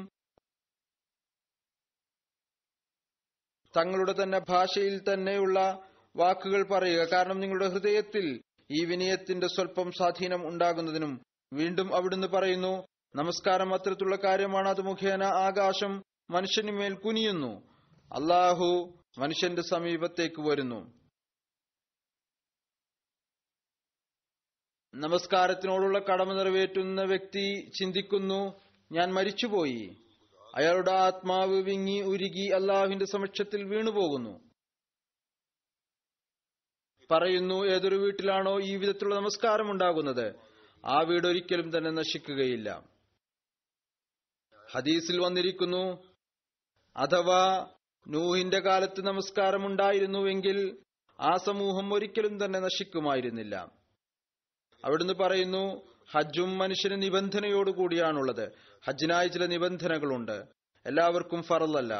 നോമ്പും നിബന്ധനയോടുകൂടിയാണുള്ളത്. ഇതും രോഗിക്കും യാത്രക്കാരനും ഫറലല്ല. യാത്രക്കാരന് പിന്നീട് നോമ്പെടുക്കാൻ സാധിക്കും. എന്നാൽ ചില രോഗികളുണ്ട്, സ്ഥിരമായി തന്നെ നോമ്പെടുക്കാറില്ല. നോമ്പിനും ചില നിബന്ധനകളുണ്ട്, അതനുസരിച്ചാണ് അനുഷ്ഠിക്കുന്നത്. സക്കാത്തിനും നിബന്ധനയുണ്ട്. ആരുടെ പക്കലാണോ ധനം ഉള്ളത് അവരാണ് സക്കാത്ത് നൽകേണ്ടത്. എന്നാൽ നമസ്കാരത്തിന് നിബന്ധനകളില്ല. മറ്റെല്ലാം വർഷത്തിൽ ഒരു തവണയാണുള്ളത്. ഫർലായിട്ടുള്ളതും വർഷത്തിൽ ഒരു തവണയാണുള്ളത്. എന്നാൽ നമസ്കാരത്തിന്റെ കൽപ്പന എല്ലാ ദിവസവും അത് 5 തവണ അനുഷ്ഠിക്കുക എന്നാണ്. അതുകൊണ്ട് ഏതുവരെ പൂർണ്ണമായ നിലയിൽ നമസ്കാരം ആകുന്നില്ലയോ ആ അനുഗ്രഹങ്ങളും ലഭിക്കുകയില്ല. ഏതൊന്നാണോ അത് മുഖേന ലഭിക്കുന്നത്, ഈ ബൈഅത്ത് കൊണ്ടൊരു പ്രയോജനവും ലഭിക്കുകയില്ല. അവിടുന്ന് പറയുന്നു, ഏതുവരെ പൂർണ്ണമായ നിലയിൽ നമസ്കാരമാകുന്നില്ലയോ ആ അനുഗ്രഹങ്ങൾ ലഭിക്കുകയില്ല. ഏതൊന്നാണ് നമസ്കാരത്തിലൂടെ ലഭിക്കുന്നത്, അതുപോലെ തന്നെ ഈ ബൈഅത്ത് കൊണ്ട് യാതൊരു പ്രയോജനവുമില്ല. ഏതൊന്നാണോ നിങ്ങൾ ഞാനുമായി ചെയ്തിരിക്കുന്നത്. ഇതാണ് ആ നിലവാരം. ഇതാണ് നാം കരസ്ഥമാക്കുന്നതിന് വേണ്ടി പരിശ്രമിക്കേണ്ടത്. പിന്നീട് അള്ളാഹു പറയുന്നു, ഷിർക്കിൽ നിന്ന് രക്ഷപ്പെടുക. ഇതിനെക്കുറിച്ച് ഒരു റിവായത്തിൽ വരുന്നു, റസൂൽ തിരുമേനി സല്ലല്ലാഹു അലൈഹി വസല്ലമയ്ക്ക് തന്റെ ഉമ്മത്തിൽ ഷിർക്കിനെ കുറിച്ചുള്ള ആശങ്ക ഉണ്ടായിരുന്നു. ഒരു ഹദീസുണ്ട്, ഇബാദ ബിനു നസീഹ് ഞങ്ങളെ ഷദാദ് ബിനു ഔസിനെ കുറിച്ച് പറഞ്ഞു തന്നു. അദ്ദേഹം കരയുകയായിരുന്നു. അദ്ദേഹത്തോട് ചോദിച്ചു, താങ്കൾ എന്തിനാണ് കരയുന്നത്? അപ്പോൾ അദ്ദേഹം പറഞ്ഞു, എനിക്ക് അത്തരത്തിലുള്ള ഒരു കാര്യം ഓർമ്മ വന്നു. അത് ഞാൻ റസൂൽ തിരുമേനി സല്ലല്ലാഹു അലൈഹി വസല്ലമയിൽ നിന്ന് കേട്ടതാണ്. അതുകൊണ്ടാണ് എനിക്ക് കരച്ചിൽ വന്നത്. ഞാൻ റസൂലുള്ളാഹി സല്ലല്ലാഹു അലൈഹി വസല്ലമയിൽ നിന്ന് കേട്ടു, റസൂൽ തിരുമേനി സല്ലല്ലാഹു അലൈഹി വസല്ലം പറഞ്ഞു, ഞാൻ എന്റെ ഉമ്മത്തിനെ കുറിച്ച് ഷിർക്കിനെയും ഗോപ്യ ആഗ്രഹങ്ങളെയും കുറിച്ച് ഭയപ്പെടുന്നു. റാവി പറയുന്നു, ഞാൻ ചോദിച്ചു, യാ റസൂലുള്ളാഹ്, താങ്കളുടെ ഉമ്മത്ത് താങ്കൾക്ക് ശേഷം ഷിർക്കിലാകപ്പെടും എന്നാണോ? അപ്പോൾ റസൂൽ തിരുമേനി സല്ലല്ലാഹു അലൈഹി വസല്ലം പറഞ്ഞു, അതെ. എന്നാൽ എന്റെ ഉമ്മത്ത് സൂര്യചന്ദ്രനെയോ ബിംബങ്ങളെയോ കല്ലിനെയോ ആരാധിക്കുകയില്ല. എന്നാൽ തങ്ങളുടെ കർമ്മങ്ങളിൽ പ്രദർശനപരത കാണിക്കും, വഞ്ചനയുണ്ടാകും, കാണിച്ചുകൂട്ടലുണ്ടാകും. അതുപോലെ രഹസ്യമായ ആഗ്രഹങ്ങളിൽ അകപ്പെടുന്നതാണ്. അഥവാ അവരിൽ ഒരാൾ നോമ്പുകാരനായിക്കൊണ്ട് നേരം വെളുപ്പിച്ചാൽ, അതായത് മറ്റെന്തെങ്കിലും ആഗ്രഹമുണ്ടാകും, അയാൾ നോമ്പ് ഉപേക്ഷിച്ച് ആ ആഗ്രഹത്തിൽ അകപ്പെടും. നോമ്പിനെ വിലവെക്കുകയില്ല. പ്രത്യക്ഷമായ നിലയിൽ നോമ്പുണ്ടാകും. കഴിഞ്ഞ ദിവസം ഞാൻ ഒരു സംഭവം കേൾപ്പിച്ചിരുന്നു. ഉമ്മാക്കും ഉപ്പാക്കും വേണ്ടി നോമ്പ് എടുക്കുന്നു, എന്നാൽ ഉച്ചക്ക് മാർക്കറ്റിൽ പോയി ഭക്ഷണം കഴിക്കുന്നു. പിന്നീട് വൈകുന്നേരം വളരെ കൃത്യനിഷ്ഠയോടുകൂടി തയ്യാറെടുപ്പോടുകൂടി വീട്ടുകാരോടൊപ്പം ഇരുന്ന് നോമ്പ് തുറക്കുന്നു. ഏതുപോലെ മുഴുവൻ ദിവസവും ഞങ്ങളാണ് ഏറ്റവും വലിയ നോമ്പുകാർ. ഇതാണ് ചില ആളുകളുടെ അവസ്ഥ. ഇവിടുത്തെ പത്രങ്ങൾ അതിൽ ഒരു ആർട്ടിക്കിൾ എഴുതിയിരുന്നു, അതിൽ വിവരിക്കുകയും ചെയ്തിട്ടുണ്ട്. ഏതുപോലെ ഞാൻ കഴിഞ്ഞ ആഴ്ച വിവരിച്ചിരുന്നു. വളരെയധികം ഭയപ്പെടേണ്ട സ്ഥാനമാണ്. അഥവാ നാം ഗഹനമായ നിലയിൽ പരിശോധിക്കുകയാണ് എങ്കിൽ രഹസ്യമായ ഷിർക്കിന്റെ അനേകം ഉദാഹരണങ്ങൾ നമുക്ക് കാണാൻ സാധിക്കും. നമ്മുടെ നമസ്കാരങ്ങളും ചില സമയത്ത് ചില ആഗ്രഹങ്ങളെ പിൻപറ്റുന്നത് കാരണം നഷ്ടപ്പെടുന്നു. നമ്മുടെ നോമ്പും ഭൗതികമായ കാരണങ്ങൾ കൊണ്ട് നഷ്ടപ്പെടുന്നു.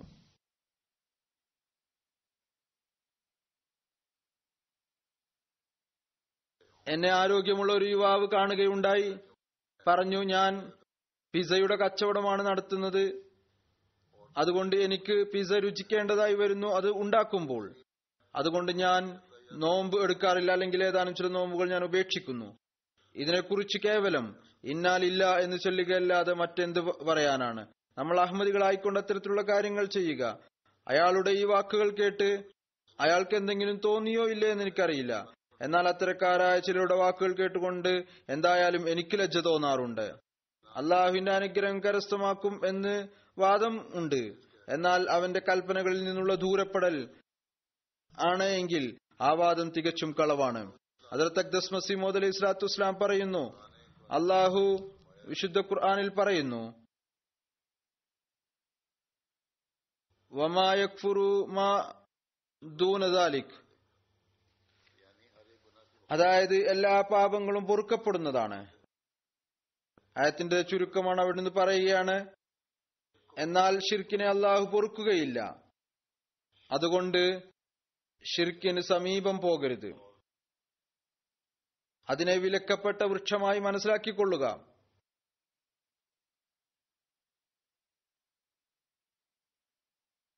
ഷിർക്കിനെ കുറിച്ച് പറഞ്ഞുകൊണ്ട് അവിടുന്ന് വീണ്ടും പറയുന്നു, തൗഹീദ് എന്ന് പറയുന്നത് കേവലം ഇതിന്റെ പേരല്ല, വായ കൊണ്ട് ലാ ഇലാഹ ഇല്ലല്ലാഹ് എന്ന് പറയുകയും ഹൃദയത്തിൽ ആയിരക്കണക്കിന് ബിംബങ്ങൾ സമ്മേളിക്കുകയും ചെയ്യുക എന്നത്. മറിച്ച് ഏതൊരാളാണോ തന്റെ പ്രവൃത്തിയും തന്ത്രവും വഞ്ചനയെയും ആസൂത്രണത്തെയും അള്ളാഹുവിനെ പോലെ മഹത്വം നൽകുന്നത്, അല്ലെങ്കിൽ ഏതെങ്കിലും മനുഷ്യനുമേൽ ദൃഢവിശ്വാസം കൈക്കൊള്ളുന്നത് ഏതുപോലെ അള്ളാഹുവിൽ ദൃഢവിശ്വാസം കൈക്കൊള്ളുന്നുവോ, അല്ലെങ്കിൽ തന്റെ നഫ്സിന് അള്ളാഹുവിന് നൽകേണ്ടതുപോലുള്ള മഹത്വം നൽകുന്നത്, ഈ എല്ലാവിധത്തിലും അയാൾ അള്ളാഹുവിന്റെ മുമ്പിൽ ബിംബാരാധകനാണ്. ഇതാണ് ആ ഹദീസിന്റെ വ്യാഖ്യാനം. ബിംബം എന്ന് പറയുന്നത് സ്വർണം കൊണ്ടും വെള്ളി കൊണ്ടും പിച്ചള കൊണ്ടും കല്ലുകൊണ്ടും നിർമ്മിക്കുന്നത് മാത്രമല്ല, അതിൽ വിശ്വസിക്കുകയും ചെയ്യുന്നു എന്നത് മാത്രമല്ല, മറിച്ച് എല്ലാ വസ്തുക്കളും വാക്കുകളും പ്രവൃത്തിയും ഏതൊന്നിനാണോ അള്ളാഹുവിന് അവകാശമായ മഹത്വം നൽകുന്നത്, അത് അള്ളാഹുവിന്റെ ദൃഷ്ടിയിൽ ബിംബം ആണ്. വളരെ സൂക്ഷ്മമായ നിലയിൽ നാം ആത്മപരിശോധന നടത്തേണ്ട ആവശ്യമുണ്ട്. ഖിലാഫത്തിന് അനുഗ്രഹം കരസ്ഥമാക്കുന്നവർക്ക് സകാത്തും ധനത്യാഗവും നിർബന്ധമാക്കപ്പെട്ടിരിക്കുന്നു. ഹദീസിൽ വരുന്നു, ഹസ്രത്ത് ഇബ്നു മസൂദ് റളിയല്ലാഹു തആല അൻഹു വിവരിക്കുന്നു, റസൂൽ കരീം സല്ലല്ലാഹു അലൈഹി വസല്ലം പറഞ്ഞു, രണ്ടാളുകൾ ഒഴിച്ച് മറ്റൊരാളുടെ മേലും അസൂയപ്പെടരുത്. ഒന്ന്, ഒരാൾ ആർക്കാണോ അള്ളാഹു ധനം നൽകിയിരിക്കുന്നത് എന്നിട്ട് അയാൾ അതിനെ സത്യമാർഗത്തിൽ ചെലവ് ചെയ്യുകയും ചെയ്തു. രണ്ടാമത്തെ ആൾ, ആ വ്യക്തി ആർക്കാണോ അള്ളാഹു തിരിച്ചറിവും ബുദ്ധിയും വിജ്ഞാനവും യുക്തിയും നൽകിയത്, അതിന്റെ സഹായത്താൽ അയാൾ ആളുകൾക്ക് ഇടയിൽ തീരുമാനം കൽപ്പിക്കുന്നു, ആളുകൾക്ക് പഠിപ്പിച്ചു കൊടുക്കുകയും ചെയ്യുന്നു. അയാൾ ഹദ്റത്ത് ഹസൻ വിവരിക്കുന്നു, റസൂൽ തിരുമേനി സല്ലല്ലാഹു അലൈഹി വസല്ലം പറഞ്ഞു, തങ്ങളുടെ ധനം സക്കാത്ത് നൽകിക്കൊണ്ട് സുരക്ഷിക്കുക, തങ്ങളുടെ രോഗികളുടെ ചികിത്സ സക്കാത്തുകളിലൂടെ ചെയ്യുക. അതായത് സക്കാത്തും സദക്കകളും ധനത്യാഗവും എല്ലാ കാര്യങ്ങളിലേക്കും ശ്രദ്ധിക്കുന്നു. സക്കാത്ത് ആരിലാണോ നിർബന്ധമാക്കപ്പെട്ടിരിക്കുന്നവർ സക്കാത്ത് നൽകണം. ഏതുപോലെ ഹദ്റത്ത് മസീഹ് മൗഊദ് പറയുകയുണ്ടായ, അത് എല്ലാവരുടെ മേലും നിർബന്ധവുമല്ല, എന്നാൽ ആരിലാണോ നിർബന്ധമായിട്ടുള്ളത് അവരെയും ഉപദേശിച്ചു, സദക്കയിലേക്ക് ശ്രദ്ധിപ്പിച്ചു. ആവശ്യക്കാരെയും ദരിദ്രരെയും ശ്രദ്ധിക്കുന്നതോടൊപ്പം ആവശ്യക്കാരുടെ ശ്രദ്ധ ക്ഷണിക്കുന്നതോടൊപ്പം ഇത് വളരെ അത്യാവശ്യവുമായിരുന്നു. അവിടെ ഐക്യം ഉണ്ടാക്കുന്നതിലേക്കും ശ്രദ്ധ ക്ഷണിച്ചു. കാരണം സക്കാത്തിന്റെയും ധനത്തിന്റെയും ചിലവ് ചെയ്യൽ ഖിലാഫത്തിന് കീഴിൽ മാത്രമേ ഉന്നതമായ നിലയിൽ സാധിക്കുകയുള്ളൂ. ജമാഅത്തിന്റെ വ്യവസ്ഥിതിയുമുണ്ട്. അത് മുഖേന ആവശ്യക്കാരുടെ നില മെച്ചപ്പെട്ട നിലയിൽ അത് അറിയാൻ സാധിക്കുന്നു. അതിലൂടെ മാത്രമേ സാധിക്കുകയുള്ളൂ. ജമാഅത്തുകൾ ഈ കാര്യം പരിശോധിച്ച് അതൊരുക്കി നൽകാനാണ്. പൊതുവിൽ അത്തരം ആളുകളുടെ ലിസ്റ്റ് വരാറുണ്ട്. പിന്നീട് കാലത്തിന്റെ ഖലീഫയുടെ പക്കൽ വിവിധ സ്ഥലങ്ങളെ കുറിച്ചുള്ള അറിവുമുണ്ട്. വിവിധ ആളുകളുടെ ഭാഗത്ത് നിന്ന് വരുന്നു, ചില ആളുകളുടെ ഭാഗത്ത് നിന്ന് സ്വയം തന്നെ വരുന്നു. അതിനെക്കുറിച്ച് അദ്ദേഹം നിസാമിനോട് അവിടെ ചെലവ് ചെയ്യാൻ വേണ്ടി പറയുന്നു. ഇത് കാരണമാണ് ആഫ്രിക്കയിലും മറ്റ് ദരിദ്ര രാജ്യങ്ങളിലും ജമാഅത്ത് അവിടെയുള്ള ആളുകൾക്ക് എത്രത്തോളം സഹായങ്ങളാണോ തങ്ങളുടെ പരിധിയിൽ നിന്നുകൊണ്ട് സൗകര്യം എത്തിക്കാൻ സാധിക്കുന്നത് അത് എത്തിക്കുന്നു. ചികിത്സക്കുള്ള സൗകര്യം നൽകുന്നു, വിദ്യാഭ്യാസത്തിനുള്ള സൗകര്യങ്ങളും ഒരുക്കി നൽകുന്നു, മറ്റു ഭക്ഷണത്തിനും മറ്റുമായി. അധികവും അഹമ്മദികളുടേത് ഞാൻ കണ്ടിട്ടുണ്ട്, വളരെ വേദനയോടുകൂടി തങ്ങളുടെ ദരിദ്രരായ സഹോദരന്മാരുടെ സഹായത്തിനായി ധനത്യാഗം ചെയ്യുകയും ചെയ്യാറുണ്ട്. അത് മുഖേന ഐക്യവും ഉണ്ടാകുന്നു. ഹദ്റത്ത് മസീഹ് മൗഊദ് അലൈഹി സ്വലാത്തു വസ്സലാം നമസ്കാരത്തിന്റെ കടമ നിറവേറ്റുന്നതിനെക്കുറിച്ചും സകാത്ത് നൽകുന്നതിനെക്കുറിച്ചും പരസ്പരമുള്ള ബന്ധത്തെ അള്ളാഹുവിന്റെ അധ്യാപനം അനുസരിച്ച് ആക്കി തീർക്കുന്നതിനെക്കുറിച്ചും പറഞ്ഞുകൊണ്ട് പറയുന്നു, ആളുകൾ തങ്ങളുടെ നമസ്കാരത്തിൽ വിലപിക്കുകയും കരയുകയും ചെയ്യുന്നു. അതിന്റെ ഉറച്ച പരിണിത ഫലമായി പ്രകൃതിപരമായി തന്നെ അവർ നിരർത്ഥക കാര്യങ്ങളിൽ നിന്ന് വിട്ടുനിൽക്കുന്നു. നമസ്കാരം ശരിയായ രീതിയിൽ അനുഷ്ഠിച്ചു കഴിഞ്ഞാൽ നിരർത്ഥക കാര്യങ്ങളിൽ നിന്ന് വിട്ടുനിൽക്കും. ഇങ്ങനെ ഈ മോശമായ ലോകത്തിൽ നിന്ന് മോക്ഷം നേടുകയും ചെയ്യുന്നു. ഈ ലോകത്തിനോടുള്ള സ്നേഹം തണുത്തുപോയിക്കൊണ്ട് അള്ളാഹുവിനോടുള്ള സ്നേഹം അവരിൽ ഉണ്ടാകുന്നു. അതിന്റെ ഫലം ഇതായിത്തീരുന്നു, ഹും ലിസ്സക്കാത്തി ഫായിലൂൻ, അതായത് അവർ പിന്നീട് അള്ളാഹുവിന്റെ മാർഗത്തിൽ ചിലവ് ചെയ്യുന്നു.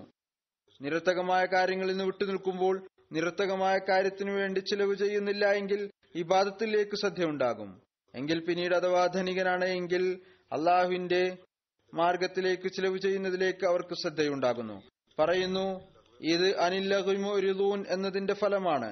നിരർത്ഥക കാര്യങ്ങളിൽ നിന്ന് വിട്ടുനിൽക്കുകയും രക്ഷപ്പെടുകയും ചെയ്യുന്നതിന്റെ ഫലം ആണ് പിന്നീട് ധനത്യാഗത്തിലേക്ക് ശ്രദ്ധയുണ്ടാകുന്നത്. മറ്റുള്ളവരെ കുറിച്ചുള്ള ചിന്തയുണ്ടാകും. കാരണം ലോകത്തെക്കുറിച്ചുള്ള സ്നേഹം തണുത്തു പോകുമ്പോൾ അതിന്റെ വ്യക്തമായ ഫലം അള്ളാഹുവിന്റെ മാർഗത്തിൽ ചിലവ് ചെയ്യും. അഥവാ ഖാറൂന്റെ നിധി അത്തരം ആളുകളുടെ പക്കൽ ഉണ്ടെങ്കിൽ പോലും അവരതിനെ വിലക്കുകയില്ല. അള്ളാഹുവിന്റെ മാർഗത്തിൽ നൽകുന്നതിന് വൈമനസ്യം കാണിക്കുകയില്ല. ആയിരക്കണക്കിന് ആളുകൾ തന്നെ അത്തരക്കാരുണ്ട്. അവർ സക്കാത്ത് നൽകാറില്ല.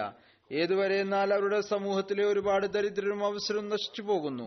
എന്നാൽ അവർ അവരെക്കുറിച്ച് ചിന്തിക്കുക പോലും ചെയ്യുന്നില്ല. എന്നാൽ അള്ളാഹുവിന്റെ ഭാഗത്ത് നിന്ന് ഓരോന്നിനെ കുറിച്ചും സക്കാത്ത് നൽകേണ്ടതുണ്ട്. ഏതുവരെ എന്നാൽ ആഭരണങ്ങളിലും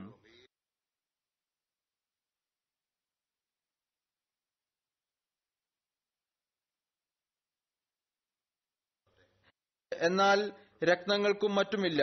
ആരാണോ ധനികരും നവാബുമാരും സമ്പന്നരുമായിട്ടുള്ളത് അവരോടുള്ള കൽപ്പന ശരീഅത്തിന്റെ കൽപ്പന അനുസരിച്ച് തങ്ങളുടെ സമ്പത്തിനെ കണക്കുകൂട്ടി സക്കാത്ത് നൽകുക എന്നാണ്. അല്ലാതെ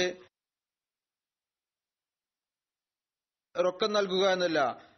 ഒരു പരിധിവരെ ഒരു കാലം വരെ സ്വരൂപിച്ചു വെച്ചിട്ടുണ്ട് എങ്കിൽ അതിന് സക്കാത്ത് നൽകണം. എന്നാൽ അവർ നൽകുന്നില്ല. അതുകൊണ്ടാണ് അള്ളാഹു പറയുന്നത് അനില്ലഹുമുരിദൂൻ, ഈ അവസ്ഥ അവരിൽ അപ്പോഴായിരിക്കും ഉണ്ടാകുക എപ്പോഴാണ് അവർ സക്കാത്തും നൽകുന്നത്. സക്കാത്ത് നൽകുമ്പോൾ നിരർത്ഥക കാര്യങ്ങളിൽ നിന്ന് രക്ഷപ്പെടുന്ന പരിശ്രമം ഉണ്ടാകും. നമസ്കാരത്തിൽ ചിലർക്ക് വേദനയും ഉള്ളൊരുക്കവും ലഭിക്കും.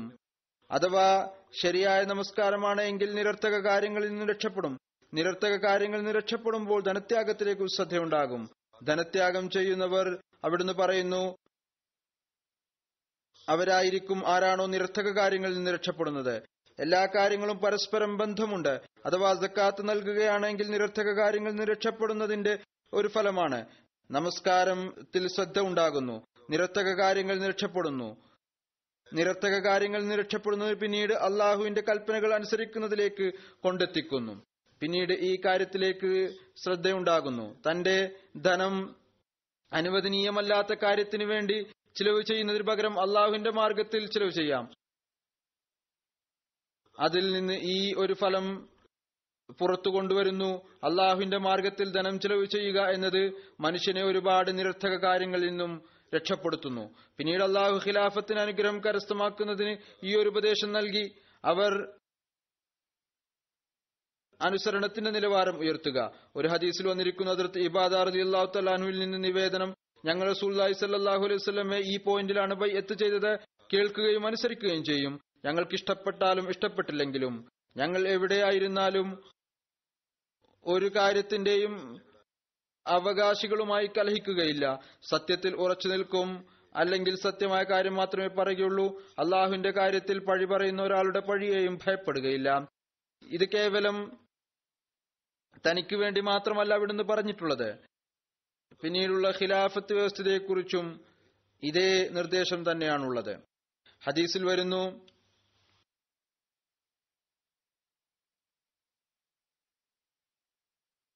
ഹസ്രത്ത് അബൂ ഹുറൈറ റളിയല്ലാഹു തആല അൻഹു വിവരിക്കുന്നു, റസൂൽ തിരുമേനി സല്ലല്ലാഹു അലൈഹി വസല്ലം പറഞ്ഞു, പ്രയാസത്തിലും സമൃദ്ധിയിലും, സന്തോഷത്തിലും സന്തോഷമില്ലായ്മയിലും, അവകാശ ലംഘനത്തിലും മുൻഗണന നൽകിയുള്ള പെരുമാറ്റത്തിലും.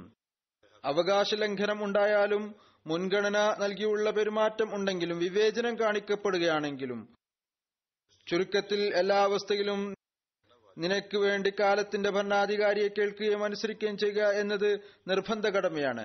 ഈ കാര്യത്തെ അനുസരണത്തെക്കുറിച്ച് വിവരിച്ചുകൊണ്ട് ഹദ്റത്ത് അഖ്ദസ് മസീഹ് മൗഊദ് അലൈഹി സ്വലാത്തു വസ്സലാം പറയുന്നു, അള്ളാഹുവിനെയും റസൂലിനെയും ഭരണാധികാരിയെയും അനുസരിക്കുക. അനുസരണം എന്ന് പറയുന്നത് അത് അത്തരത്തിലുള്ള ഒരു കാര്യമാണ്. സത്യഹൃദയത്തോടുകൂടി ചെയ്യുകയാണെങ്കിൽ ഹൃദയത്തിൽ ഒരു പ്രകാശവും ആത്മാവിൽ ഒരനുഭൂതിയും പ്രകാശവും ഉണ്ടാകുന്നു. കഠിന പരിശ്രമത്തിന് ഇത്രയധികം ആവശ്യമില്ല. എത്രത്തോളം ആവശ്യമാണോ അനുസരണത്തിനുള്ളത്. എന്നാൽ ഇത് ഒരു നിബന്ധനയാണ്, സത്യമായ അനുസരണമായിരിക്കണം. ഇത് തന്നെയാണ് ഒരു പ്രയാസകരമായ കാര്യവും. അനുസരണത്തിൽ തങ്ങളുടെ നഫ്സിന്റെ ആഗ്രഹത്തെ ബലിയർപ്പിക്കേണ്ടത് അനിവാര്യമാണ്. അതുകൂടാതെ അനുസരണം സാധ്യമേയല്ല. നഫ്സിന്റെ ആഗ്രഹം തന്നെയാണ് അത്തരത്തിലുള്ള ഒന്ന്. അത് വലിയ വലിയ തൗഹീദ് വാദികളുടെ ഹൃദയത്തിൽ പോലും ബിംബമാകാൻ സാധ്യതയുണ്ട്. ഹൃദയത്തിന്റെ ആഗ്രഹമുണ്ട് എങ്കിൽ അത് ബിംബമായി മാറുന്നു. പിന്നീട് അനുസരണത്തിന്റെ ചോദ്യം തന്നെ ഉയരുന്നില്ല. പറയുന്നു, സഹാബ റിദ്വാനുല്ലാഹി അലൈഹിം അജ്മഈൻ അവരുടെ മേൽ എത്രമാത്രം വലിയ അനുഗ്രഹമായിരുന്നു. അവർ റസൂൽ തിരുമേനി സല്ലല്ലാഹു അലൈഹി വസല്ലമയിൽ ഏതുവിധത്തിൽ അനുസരണത്തിൽ വിലയം പ്രാപിച്ച സമൂഹമായിരുന്നു. ഇത് സത്യമായ കാര്യമാണ്. ആ സമൂഹം തന്നെ സമൂഹം എന്ന് പറയാൻ സാധിക്കുക. അവരിൽ ഒരുമയും ഐക്യത്തിന്റെയും ആത്മാവ് ഉണ്ടാകാൻ സാധ്യമല്ല ഏതുവരെ അവർ അനുസരണത്തിന്റെ തത്വത്തെ മനസ്സിലാക്കുന്നില്ലയോ. അഥവാ അഭിപ്രായ വ്യത്യാസവും ഭിന്നപ്പും ഉണ്ടായാൽ മനസ്സിലാക്കേണ്ടിയിരിക്കുന്നു. അത് പതനത്തിന്റെയും നാശത്തിന്റെയും അടയാളമാണത്. അഭിപ്രായ ഭിന്നതയും ഭിന്നിപ്പും ഉണ്ടായിക്കഴിഞ്ഞാൽ കൂടുതലായാൽ അധപ്പതനമുണ്ടാകും, താഴേക്ക് തന്നെ പോകും, പിന്നീട് പുരോഗതി ഉണ്ടാകുന്നതല്ല. മുസ്ലിങ്ങളുടെ ബലഹീനതക്കും അധപ്പതനത്തിനും മറ്റു കാരണങ്ങൾ കൂടാതെ പരസ്പരമുള്ള അഭിപ്രായ വ്യത്യാസങ്ങളും ആന്തരിക കലഹങ്ങളുമാണ്. അഥവാ അഭിപ്രായ ഭിന്നത ഉപേക്ഷിക്കുകയാണെങ്കിൽ, ഒരേ ഒരനുസരണത്തിൽ നിൽക്കുകയാണെങ്കിൽ, ഏതൊന്നിന്റെ കൽപ്പനയാണോ അള്ളാഹു നൽകിയിരിക്കുന്നത്, പിന്നീട് ആഗ്രഹിക്കുന്ന ജോലികൾ ചെയ്യാൻ സാധിക്കും. അള്ളാഹുവിന്റെ കൈ ജമാഅത്തിന് മേലാണ് ഉണ്ടായിരിക്കുക. അതിലുള്ള രഹസ്യം ഇതാണ്: അള്ളാഹു തൗഹീദിനെ ഇഷ്ടപ്പെടുന്നു. ഈ ഐക്യം സ്ഥാപിക്കുക സാധ്യമല്ല ഏതുവരെ അനുസരണം ഇല്ലയോ. നബി കരീം സല്ലല്ലാഹു അലൈഹി വസല്ലമയുടെ കാലഘട്ടത്തിൽ സഹാബാക്കൾ വലിയ വലിയ അഭിപ്രായം പറയാൻ കഴിവുള്ള ആളുകളായിരുന്നു. അള്ളാഹുവിന്റെ സൃഷ്ടിപ്പ് തന്നെ ആ വിധത്തിലാണ് ചെയ്തിരുന്നത്. അവർക്ക് രാഷ്ട്രീയ തത്വങ്ങളെക്കുറിച്ച് നല്ല ബോധ്യമുണ്ടായിരുന്നു. കാരണം അവസാനം ഹദ്റത്ത് അബൂബക്കർ റളിയല്ലാഹു തആല അൻഹു, ഹദ്റത്ത് ഉമർ റളിയല്ലാഹു അൻഹു, മറ്റു സഹാബാക്കൾ ഖലീഫമാരായപ്പോൾ അവർക്ക് ഭരണം ലഭിച്ചപ്പോൾ അവർ ഏതൊരു മഹത്വത്തോടും സംവിധാനത്തോടും കൂടിയാണോ ഭരണകൂടത്തിന്റെ കടിഞ്ഞാണിനെ നിയന്ത്രിച്ചത്, അതിൽ നിന്ന് നല്ല പോലെ അറിയാൻ സാധിക്കും അവരിൽ അഭിപ്രായം നൽകാനുള്ള എത്രമാത്രം നല്ല കഴിവാണ് ഉണ്ടായിരുന്നത്. എന്നാൽ റസൂൽ കരീം സല്ലല്ലാഹു അലൈഹി വസല്ലമയുടെ സമക്ഷത്തിൽ അവരുടെ അവസ്ഥ ഇതായിരുന്നു: അവിടുന്ന് എന്തെങ്കിലും ഒരു കാര്യം പറഞ്ഞാൽ തങ്ങളുടെ എല്ലാ അഭിപ്രായങ്ങളും ബുദ്ധിയും അതിനു മുന്നിൽ നിസ്സാരമായി മനസ്സിലാക്കി. തങ്ങൾക്ക് ഒരു ബുദ്ധിയുടെയും കാര്യം ഇല്ല. ഏതൊന്നാണോ റസൂൽ കരീം സല്ലല്ലാഹു അലൈഹി വസല്ലം പറഞ്ഞത് അതിനെ പ്രാവർത്തികമാക്കേണ്ട നിർബന്ധമാക്കി മനസ്സിലാക്കി. അവർ അനുസരണത്തിൽ ലയിച്ചതിന്റെ അവസ്ഥ ഇതായിരുന്നു: അങ്ങയുടെ വൊളു എടുത്ത് ശേഷിച്ച വെള്ളത്തിൽ അനുഗ്രഹം തേടിയിരുന്നു. അങ്ങയുടെ ചുണ്ടുകളെ അനുഗ്രഹമായി മനസ്സിലാക്കിയിരുന്നു. അഥവാ അവരിൽ ഈ അനുസരണത്തിന്റെയും അംഗീകരിക്കലിന്റെയും പ്രകൃതം ഉണ്ടായിരുന്നില്ല എങ്കിൽ, മറിച്ച് എല്ലാവരും തങ്ങളുടെ അഭിപ്രായത്തിന് പ്രാധാന്യം നൽകിയിരുന്നുവെങ്കിൽ ഭിന്നിപ്പുണ്ടാകുമായിരുന്നു. അപ്പോൾ ഈ വിധത്തിലുള്ള ഉന്നതമായ സ്ഥാനങ്ങൾ കരസ്ഥമാക്കുമായിരുന്നില്ല. പറയുന്നു, എന്നെ സംബന്ധിച്ചിടത്തോളം ഷിയാക്കളുടെയും സുന്നികളുടെയും കലഹമില്ലാതാക്കാനുള്ള തെളിവ് ഇത് മതിയായതാണ്. സഹാബാക്കളിൽ പരസ്പരം ഏതെങ്കിലും വിധത്തിലുള്ള ഭിന്നിപ്പോ ശത്രുതയോ ഉണ്ടായിരുന്നില്ല. കാരണം അവരുടെ പുരോഗതിയും വിജയവും ഈ കാര്യത്തിനുള്ള തെളിവാണ്. അവർ പരസ്പരം ഒന്നായിരുന്നു. ആർക്കും ആരോടും ഒരു ശത്രുതയും ഉണ്ടായിരുന്നില്ല. വിവരമില്ലാത്ത എതിരാളികൾ പറയുന്നു, ഇസ്ലാം വാളുകൊണ്ടാണ് പ്രചരിച്ചത്. എന്നാൽ ഞാൻ പറയുന്നു, ഇത് ശരിയല്ല. യഥാർത്ഥ കാര്യം ഇതാണ്: ഹൃദയത്തിലെ ഞരമ്പുകൾ അനുസരണമാകുന്ന വെള്ളം കൊണ്ട് ലീനമായിക്കൊണ്ട് ഒഴുകുകയാണ് ചെയ്തത്. ഇത് ആ അനുസരണത്തിന്റെയും ഐക്യത്തിന്റെയും ഫലമായിരുന്നു. അവർ മറ്റു ഹൃദയങ്ങളെ വശീകരിച്ചു കളഞ്ഞു. എന്റെ വിശ്വാസം ഇതാണ്: അവർക്ക് ഉയർത്തേണ്ടി വന്ന വാൾ അത് കേവലം തങ്ങളുടെ സുരക്ഷയ്ക്ക് വേണ്ടി മാത്രമാണ് ഉയർത്തിയത്. അതല്ല എങ്കിൽ അവർ വാൾ എടുത്തിട്ടില്ലായിരുന്നു എങ്കിൽ പോലും നിശ്ചയമായും അവർ നാവ് കൊണ്ട് തന്നെ ലോകത്തെ വിജയിച്ചടക്കുമായിരുന്നു. ഹൃദയത്തിൽ നിന്ന് പുറത്തു വരുന്ന ഉപദേശം തീർച്ചയായും മറ്റുള്ളവരുടെ ഹൃദയത്തെ സ്വാധീനിക്കുന്നതാണ്. അവർ ഒരു സത്യവും യാഥാർത്ഥ്യവും സ്വീകരിച്ചിരുന്നു. സത്യഹൃദയത്തോടുകൂടി അത് സ്വീകരിച്ചു. അതിൽ ഒരു വിധത്തിലുള്ള പ്രദർശനപരതയും കാണിച്ചുകൂട്ടലും ഉണ്ടാക്കിയിരുന്നില്ല. അവരുടെ സത്യസന്ധത തന്നെ അവരുടെ വിജയത്തിന് മാർഗവുമായി. ഇത് സത്യമായ കാര്യമാണ്. സത്യവാൻ തന്റെ സത്യത്തിന്റെ വാൾ കൊണ്ട് പ്രവർത്തിക്കുന്നു. റസൂൽ തിരുമേനി സല്ലല്ലാഹു അലൈഹി വസല്ലമയുടെ രൂപവും ഭാവവും അതിൽ അള്ളാഹുൽ വിശ്വാസത്തിന്റെ പ്രകാശം നിറഞ്ഞിരുന്നു. പ്രതാപവും സൗന്ദര്യവുമായ വർണ്ണങ്ങൾ ചേർന്നതായിരുന്നു. അതിൽ തന്നെ ആ ആകർഷണവും ശക്തിയും ഉണ്ടായിരുന്നു. അത് അനിയന്ത്രിതമായി ഹൃദയങ്ങളെ വലിച്ചടുപ്പിക്കുമായിരുന്നു. പിന്നീട് അവിടുത്തെ ജമാഅത്ത് അനുസരണത്തിന്റെയും റസൂലിനെ അനുസരിക്കുന്നതിന്റെയും ആ മാതൃക കാണിച്ചു. അവരുടെ സ്ഥിരചിത്തത ആ വിധത്തിൽ ഒരു കറാമത്തായിരുന്നു. ആരാണോ അവരെ കാണുന്നത് അവർ അനിയന്ത്രിതമായി അവരിലേക്ക് വരുമായിരുന്നു. ചുരുക്കത്തിൽ സഹാബക്കുടേതുപോലെ ഐക്യവും ഒരുമയും ഇപ്പോഴും ആവശ്യമുണ്ട്. കാരണം അള്ളാഹു ഇപ്പോൾ ഈ ജമാഅത്ത് മസീഹ് മൗദിന്റെ കൈകളാൽ തയ്യാറാകുന്ന ഈ ജമാഅത്ത്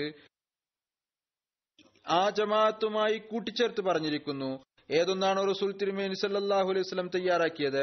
കാരണം ജമാഅത്തിന്റെ പുരോഗതി അത്തരം ആളുകളുടെ മാതൃകയിലൂടെയാണ് ഉണ്ടാവുക. അതുകൊണ്ട് ജമാഅത്തിന്റെ പുരോഗതി അത്തരം ആളുകളുടെ മാതൃകയിലൂടെയാണ് ഉണ്ടാകുക. ആരാണോ പൂർണ്ണമായും തങ്ങളുടെ അവസ്ഥയെ ആ അധ്യാപനങ്ങൾ അനുസരിച്ച് വാർത്തെടുക്കുന്നത്, അനുസരണത്തിൽ ഉന്നതമായ മാതൃക നിലവാരം കാണിക്കുന്നത്, അത്തരം ആളുകളുടെ മാർഗത്തിലൂടെ. അതുകൊണ്ട് നിങ്ങൾ മസീഹ് മൗദിന്റെ ജമാഅത്ത് എന്ന് പറഞ്ഞുകൊണ്ട് സഹാബാക്കളുടെ ജമാഅത്തുമായി കൂട്ടിച്ചേർത്ത് പറയാൻ ആഗ്രഹിക്കുന്നുവെങ്കിൽ തങ്ങളുടെ ഉള്ളിൽ സഹാബാക്കളുടെ വർണ്ണം ഉണ്ടാക്കുക. അനുസരണം അതുപോലെ, പരസ്പരമുള്ള സ്നേഹം അതുപോലെ. ചുരുക്കത്തിൽ എല്ലാ നിലയിലും എല്ലാ വർണ്ണത്തിലും നിങ്ങൾ ആ രൂപം സ്വീകരിക്കുക. ഏതൊന്നാണോ സഹാബാക്കൾ ഉണ്ടായിരുന്നത്. ഇത് അവിടുന്ന് തന്റെ സഹാബാക്കളോട് പറയുന്നത്. ജമാഅത്തിന്റെ പുരോഗതി നിലനിർത്തണം എന്നുണ്ടെങ്കിൽ, ഖിലാഫത്തിന്റെ അനുഗ്രഹം നിലനിർത്തണം എന്നുണ്ടെങ്കിൽ പിന്നീട് ആ മാതൃകവും സ്ഥിരചിത്തതയോടുകൂടി നാം നിലനിർത്തേണ്ടതുണ്ട് ജമാഅത്തിനകത്ത്. അപ്പോഴായിരിക്കും ആ പുരോഗതിയും ലഭിക്കുക, ഏതൊന്നാണോ മുമ്പ് ലഭിച്ചിട്ടുള്ളത്. ഈ ഒരു നിലവാരം ആണ് അള്ളാഹുവിന്റെ അനുഗ്രഹം കരസ്ഥമാക്കുന്നതിന് ആവശ്യമായിട്ടുള്ളത്. നാം നമ്മുടെ ഇബാദത്തിന്റെ നിലവാരം ഉയർത്തണം. നമ്മുടെ നമസ്കാരത്തെയും സംരക്ഷിക്കണം. നമ്മുടെ വാക്കും പ്രവൃത്തിയും എല്ലാവിധ ശിർക്കിൽ നിന്നും പൂർണ്ണമായും പരിശുദ്ധമാക്കി വെക്കണം. നമ്മുടെ ധനവും അള്ളാഹുവിന്റെ മാർഗത്തിൽ ചിലവ് ചെയ്യേണ്ടതായി വരും. ഖിലാഫത്തുമായി ആത്മാർത്ഥതയുടെയും കൂറിന്റെയും ബന്ധവും അതിന്റെ നിലവാരവും എപ്പോഴും സംരക്ഷിക്കേണ്ടതായിട്ട് വരും. അപ്പോഴായിരിക്കും നാം ഖിലാഫത്തിന്റെ അനുഗ്രഹവും അതോടൊപ്പമുള്ള അള്ളാഹുവിന്റെ അനുഗ്രഹങ്ങളിൽ നിന്നും അനുഗ്രഹം കരസ്ഥമാക്കുന്നവരായി തീരുക. അങ്ങനെ ഖിയാമത്ത് നാൾ വരെ നിലനിൽക്കുന്ന ഖിലാഫത്തുമായി ബന്ധപ്പെട്ട് നിൽക്കുക. നമ്മുടെ തലമുറയെയും അതുമായി ബന്ധിപ്പിക്കുന്നവരായി തീരുക. ഹദ്റത്ത് മസീഹ് മൗഊദ് അലൈഹി സ്വലാത്തു വസ്സലാം ഈ എന്നെന്നും നിലനിൽക്കുന്ന ഖിലാഫത്തിനെ കുറിച്ച് സന്തോഷവാർത്ത നൽകിക്കൊണ്ട് പറയുന്നു, നിങ്ങൾക്ക് രണ്ടാമത്തെ ദിവ്യശക്തി പ്രഭാവം ദർശിക്കേണ്ടത് അത്യാവശ്യമാകുന്നു. അതിന്റെ ആഗമനം നിങ്ങൾക്ക് ഗുണകരമാണ്. എന്തുകൊണ്ടെന്നാൽ അത് ശാശ്വതവും അതിന്റെ ശൃംഖല അന്ത്യനാൾ വരെ മുറിഞ്ഞു പോകാത്തതുമാണ്. ഞാൻ പോകാത്തിടത്തോളം രണ്ടാമത്തെ ദിവ്യശക്തി വരാൻ സാധ്യമല്ല. ഞാൻ പോയാൽ അള്ളാഹു നിങ്ങൾക്ക് വേണ്ടി രണ്ടാം ദിവ്യശക്തി അയക്കും.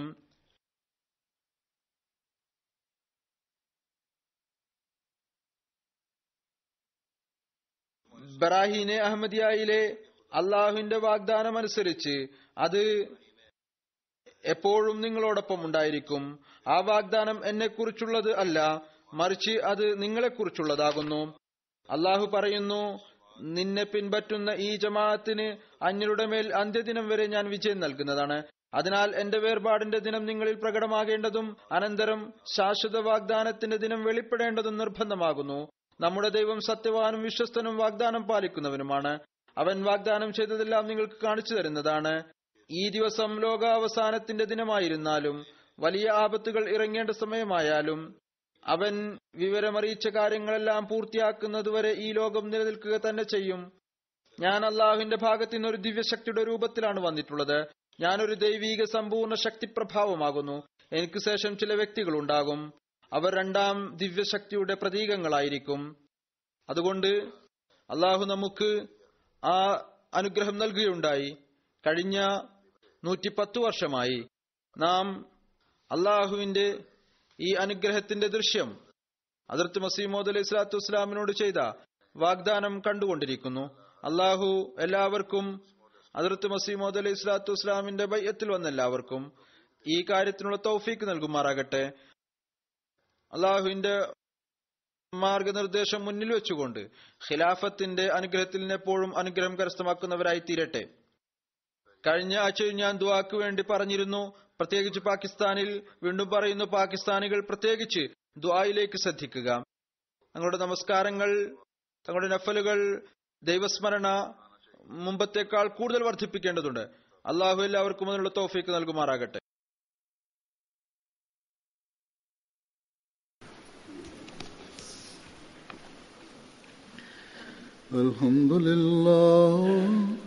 അൽഹംദുലില്ലാഹി നഹ്മദുഹു വനസ്തഈനുഹു വനസ്തഗ്ഫിറുഹു വനുഅ്മിനു ബിഹി വനതവക്കലു അലൈഹി വനഊദു ബില്ലാഹി മിൻ ശുറൂരി അൻഫുസിനാ വമിൻ സയ്യിആതി അഅ്മാലിനാ من يهده الله فلا مضل له ومن يضلل فلا هادي له ونشهد أن لا إله إلا الله